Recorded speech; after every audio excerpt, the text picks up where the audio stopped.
सत साहेब गुरु तेरा ही आशा।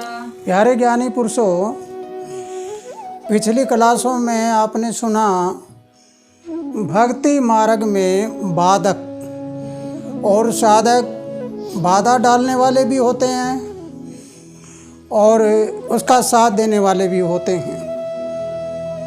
पहले बाधक और साधक पिछली क्लास में परिवार के बारे में बताया और उसके बाद में आपको बताया गया था विधान और संविधान।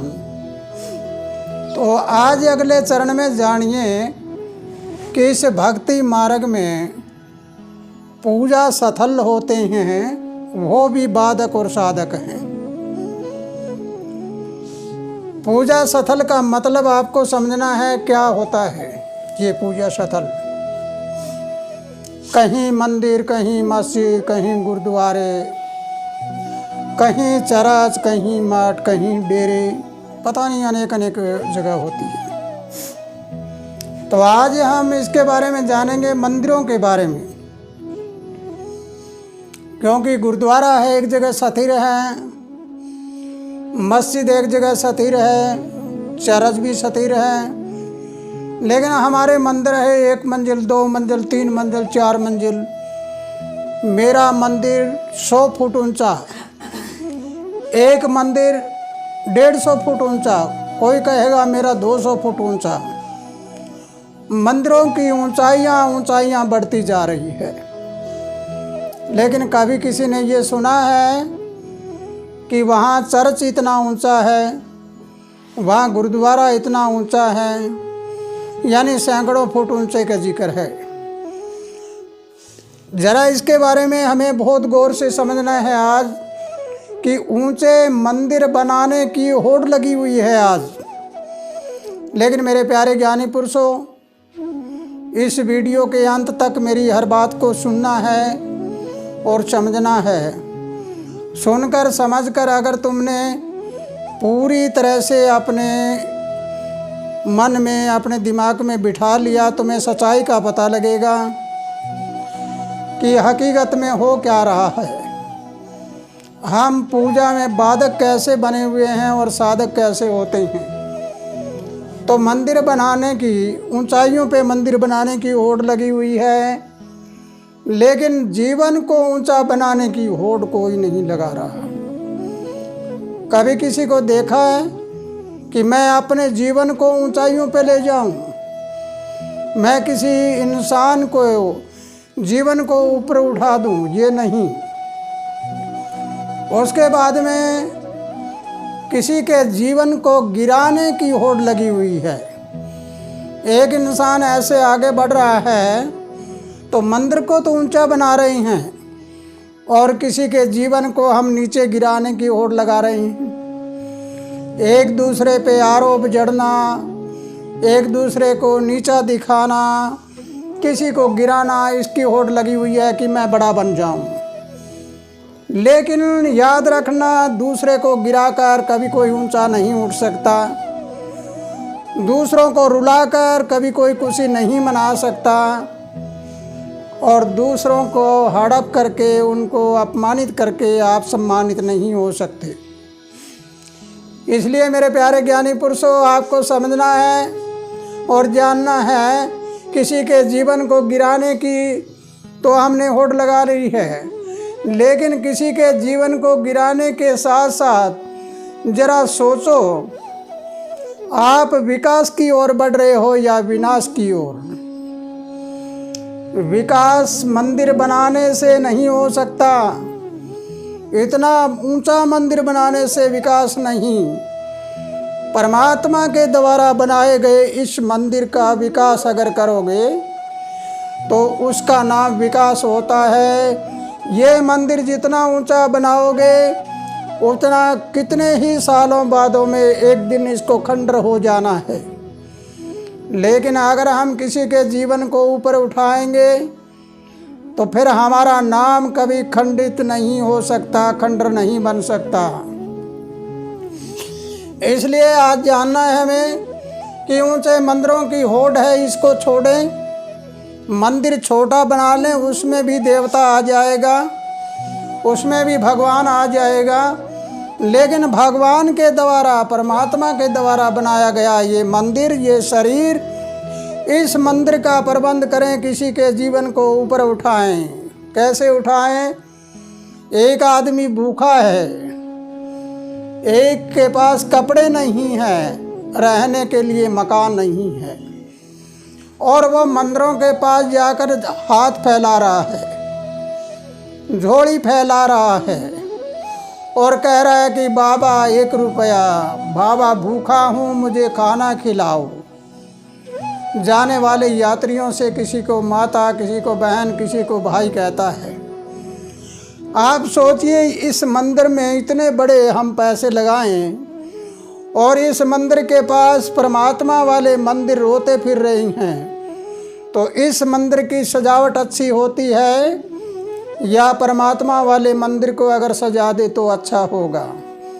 तो मेरे प्यारे ज्ञानी पुरुषों, एक वीडियो में मैंने पहले भी बताया था कि देश में 2 करोड़ मंदिर है, लगभग 2 करोड़ मंदिर। ये फैसला कर ले कि हर एक मंदिर 3 लोगों के अच्छे बढ़िया घर बना कर देंगे तो 6 करोड़ लोगों के घर बन सकते हैं। लेकिन ज़रा करके देखो, फिर देखो हमारे देश का विकास कैसे होगा, हमारे आने वाली पीढ़ियाँ कैसी होगी, हमारे सनातन धर्म की मर्यादा कैसे होगी, हमारे हिंदू धर्म की मर्यादा कैसे होगी।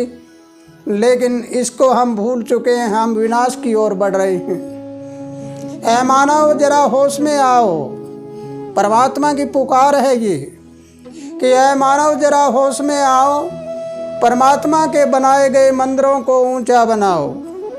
परमात्मा ने जो शरीर वाले मंदिर बनाए हैं, इनको ऊंचा बनाओ। ये मंदिर एक दिन खंडर हो जाने हैं जो ये मंदिर बना रहे हैं, लेकिन जीवन का निर्माण करने से पीढ़ी दर पीढ़ी जीवन का निर्माण हो जाएगा। वो कभी खंडर नहीं होगा, क्योंकि जिन महापुरुषों ने जीवन का निर्माण किया उनका हजारों सालों से नाम चला आ रहा है। इसलिए क्यों न हम इस मंदिर से ध्यान हटाकर परमात्मा वाले मंदिर में ध्यान लगाएं, ताकि हमारे जीवों का कल्याण हो जाए। मेरे प्यारे ज्ञानी पुरुषों, ये भक्ति मार्ग में बाधा कौन है? मैं क्या बताना चाहता हूँ आपको। ये भक्ति मार्ग में बाधा है पूजा स्थल। इस मंदिर पे हमने ध्यान दे दिया। एक गरीब आदमी है, दिहाड़ी करने वाला है, उसको कहते हैं मंदिर का चंदा देना है। वो भाग भाग के चंदा देगा, घर घर जाकर साथ जाकर कहेगा हाँ मंदिर बनाना है, हाँ मंदिर बनाना है। इस मंदिर में केवल एक पुजारी पल सकता है। लेकिन इस मंदिर में अगर हम छोटा मंदिर बना लें, जैसे हम चर्च देखते हैं, गुरुद्वारे देखते हैं, और भी देखते हैं, उनमें खाने पीने की व्यवस्था हो या और कोई व्यवस्था हो, ऐसा बना दिया जाए तो कैसा लगेगा? तो इसलिए मेरे प्यारे ज्ञानी पुरुषों, अगर मेरी ये बात आपको समझ आई है तो ऊंचे ऊंचे मंदिर बनाना भी भक्ति मार्ग में बाधक होते हैं, क्योंकि हमने ये मंजिलें बना के छोड़ दी। असलियत में क्या होता है, अगर हम असलियत को जानें तो ये पिरामिड होता है मंदिर। ऐसे पिरामिड होता है, ये 52.5 अक्षांश का कोण होता है।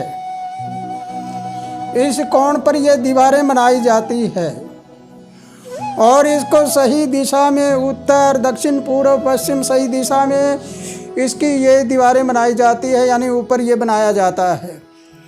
तो ऐसा बनाने के बाद जैसे ये पिरामिड हो गया, इस पिरामिड में जब ऊर्जा टकराती है तो वो ऊर्जा इसके नीचे बैठकर अगर हम ध्यान लगाएंगे तो हमारी खोपड़ी में एकदम से वो ऊर्जा का संचालन होगा और हमें हर बात का ज्ञान होना शुरू हो जाएगा। लेकिन इस मंदिर में जब यहाँ बैठेंगे तो यहाँ पर छत है, यहाँ ही छत है, यहाँ छत है, यहाँ छत है, यहाँ छत है। ये ऊपर वाली ऊर्जा है, ये ऊर्जा कहाँ आएगी और कहाँ आकर क्या बताएगी हमें। इसलिए मेरे प्यारे ज्ञानी पुरुषों, अगर मेरी बात से किसी को ठेस पहुँच जाए तो मुझे माफ़ी करना, लेकिन सच्चाई तो ये है कि जितना हम मंदिरों पर ज़्यादा खर्च कर रहे हैं, उन मंदिरों को ज़रा छोटा बना लीजिए और परमात्मा के द्वारा बनाए गए मंदिर हैं, उन मंदिरों को और आगे बढ़ाइए, उनकी सुरक्षा करिए, उनको रोटी कपड़ा और मकान दीजिए। फिर तुम्हारी भक्ति मार्ग की ये पूजा है, ये पूजा सफल हो जाएगी। फिर तुम जब भी भक्ति में ऐसे बैठोगे ध्यान लगाकर, ध्यान एकदम से चढ़ जाएगा, लेकिन मंदिर बनाने से ध्यान कभी नहीं चढ़ेगा। इसलिए मेरे प्यारे ज्ञानी पुरुषों, पूजा सिर्फ एक परमात्मा की सबसे बड़ी होती है और उसके लिए कोई बड़े बड़े मंदिरों की ज़रूरत नहीं होती। उसके लिए तो हमारे मन मंदिर को साफ करने की ज़रूरत होती है। मन चंगा तो कसौटी में गंगा, मन चंगा नहीं है तो कुछ नहीं बनने वाला। इसलिए मेरे प्यारे ज्ञानी पुरुषों, आज की क्लास में जो सुना है आपने, इसको पूरे विश्व में मिलान कर लीजिए। मिलान करने से पता लगेगा कि बड़ी बड़ी मूर्तियां बनाने से कुछ नहीं बनता, बड़े बड़े मंदिर बनाने से भी कुछ नहीं बनता। अगर हम किसी जीव की रक्षा करते हैं तो सब कुछ बनता है।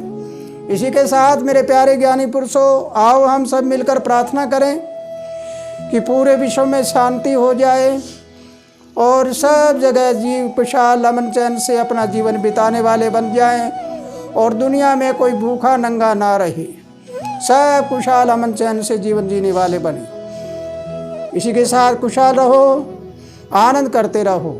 सत साहेब। साहेब गुरु तेरा